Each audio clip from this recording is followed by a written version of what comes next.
Usipotulia unaweza sema Mungu ni wa peke yao. Ila maisha ni kama foleni inachongea mdogo mdogo. Mungu wangu ndo Isaka na Yakobo. Wakati na bahati huwapata wote. Zamu yangu itafika, wacha ningoje.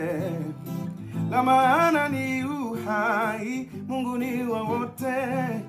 Ndo anapanga anze nani afuate. Yani ni swala la muda, nipeni tu muda. Mungu ni wa wote jamani. Yani ni swala la muda, nipeni tu muda. Kikubwa niko kwa foleni, muda nipeni tu muda.